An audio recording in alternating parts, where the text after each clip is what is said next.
Hi everyone, welcome back to Cause Tales with me and this is Lanchna. Tenali ರಾಮನ ಕಥೆಗಳು ಕಾರ್ಯಕ್ರಮಕ್ಕೆ ಸ್ವಾಗತ. So ಇಂದಿನ ಕಥೆಯ ಹೆಸರು ಬದನೆ ಕಳ್ಳ.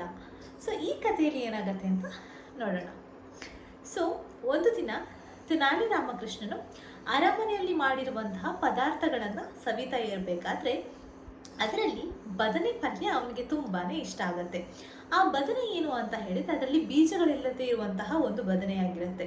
ತುಂಬಾ ಟೇಸ್ಟ್ ಇರುತ್ತೆ ಹಾಗೂ ತುಂಬಾ ರುಚಿಕರವಾಗಿರೋದ್ರಿಂದ ಅವನಿಗೆ ಅದು ತುಂಬಾ ಇಷ್ಟ ಆಗುತ್ತೆ.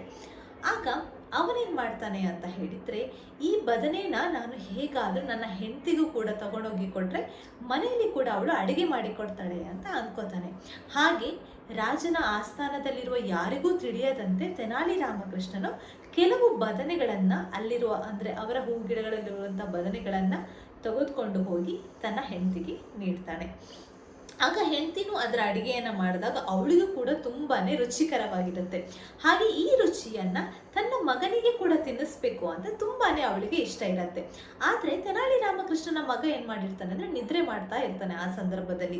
ಆಗ ತೆನಾಲಿ ಏನು ಮಾಡ್ತಾನೆ ಅಂತ ಹೇಳಿದರೆ ತನ್ನ ಮಗನಿಗೆ ನೀರನ್ನು ಚುಮುಕಿಸಿ ಮಗನನ್ನು ಎಬ್ಬಿಸ್ತಾನೆ.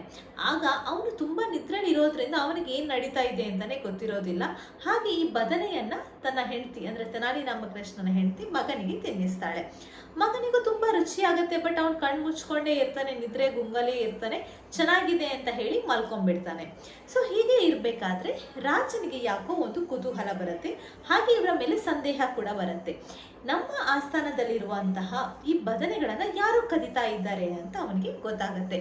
ಇದನ್ನ ತೆನಾಲಿ ರಾಮಕೃಷ್ಣನೇ ಮಾಡ್ತಿರ್ಬೇಕು ಅಂತ ಹೇಳಿ ತೆನಾಲಿ ರಾಮಕೃಷ್ಣನ ಮಗನನ್ನ ಆಸ್ಥಾನಕ್ಕೆ ಕರ್ಕೊಂಡು ಬರೋದಕ್ಕೆ ಹೇಳ್ತಾರೆ. ಹಾಗೆ ತೆನಾಲಿ ರಾಮಕೃಷ್ಣನ ಮಗನು ಬಂದಾಗ ರಾಜನ ಅವನಿಗೆ ಪ್ರಶ್ನೆನ ಕೇಳ್ತಾನೆ. ಏನಂದ್ರೆ, ನಿಮ್ಮ ಮನೆಯಲ್ಲಿ ನೀನು ಬದನೆ ಪಲ್ಯವನ್ನ ತಿಂದಿದ್ಯಾ ಅಂತ. ಆಗ ಅವನು ಹೌದು, ನಾನು ತಿಂದಿದ್ದೀನಿ, ತುಂಬಾ ರುಚಿಕರವಾಗಿತ್ತು ಅಂತ ಹೇಳ್ತಾನೆ. ಇದನ್ನು ಕೇಳಿದಾಗ ರಾಜನಿಗೆ ತುಂಬಾನೇ ಕೋಪ ಬರುತ್ತೆ ಹಾಗೂ ತೆನಾಲಿ ರಾಮಕೃಷ್ಣನಿಗೆ ಬೈತಾನೆ.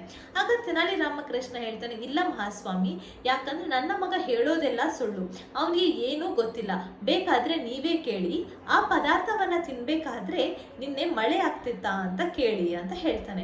ಆಗ ರಾಜನಿಗೆ ಸಂದೇಹ ಬಂತು, ನೀನು ಈ ಪದಾರ್ಥವನ್ನ ತಿನ್ಬೇಕಾದ್ರೆ ಅಂದ್ರೆ ಬದನೆ ಪಲ್ಯವನ್ನ ತಿನ್ಬೇಕಾದ್ರೆ ಯಾವ ರೀತಿಯಾದಂಥ ವಾತಾವರಣ ಇತ್ತು ಅಂತ ಕೇಳ್ತಾನೆ.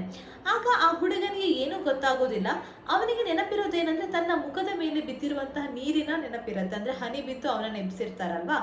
ಆಗ ಅವನೇನು ಹೇಳ್ತಾನೆ ಅಂತ ಹೇಳಿದ್ರೆ, ಹೌದು, ಸ್ವಲ್ಪ ಮಳೆ ಬರ್ತಾ ಇತ್ತು, ಆ ಟೈಮಲ್ಲಿ ನಾನು ಇದನ್ನ ಊಟ ಮಾಡಿದೆ ಅಂತ ಹೇಳ್ತಾನೆ. ಆಗ ರಾಜನಿಗೆ ಆಶ್ಚರ್ಯ ಆಗತ್ತೆ. ಯಾಕಂದ್ರೆ ಹಿಂದಿನ ದಿನ ಮಳೆ ಬಂದೇ ಇರೋದಿಲ್ಲ. ಹಾಗಾಗಿ ತೆನಾಲಿ ರಾಮಕೃಷ್ಣನ ಮಗ ಸುಳ್ಳೇ ಹೇಳ್ತಾ ಇದ್ದಾನೆ, ಹಾಗೆ ಬದನೆಯನ್ನು ತೆನಾಲಿ ರಾಮಕೃಷ್ಣನ ಕದ್ದಿಲ್ಲ ಅಂತ ರಾಜನಿಗೆ ಕರೆಕ್ಟ್ ಅಂತ ಅನ್ಸತ್ತೆ. ಹಾಗೆ ತೆನಾಲಿ ರಾಮಕೃಷ್ಣನನ್ನ ಕೂಡ ಅಲ್ಲಿಂದ ಕಳುಹಿಸಿಕೊಡ್ತಾನೆ.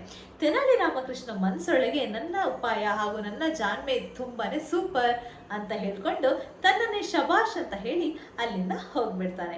ನೋಡಿದ್ರಲ್ಲ ವೀಕ್ಷಕರೇ, ಇಂದಿನ ಕಥೆಯಲ್ಲಿ ತೆನಾಲಿ ರಾಮಕೃಷ್ಣನ ಜಾಣ್ಮೆಯ ಬಗ್ಗೆ ಕೇಳಿದ್ವಿ. ಮುಂದಿನ ಕಥೆಯಲ್ಲಿ ಇನ್ನೊಂದು ಕಥೆಯೊಂದಿಗೆ ನಾನು ಬರ್ತೀನಿ. ಅಲ್ಲಿ ತನಕ ನೋಡ್ತಾ ಇರಿ coast tales with me, and this is Lanchana signing off. Thanks for watching.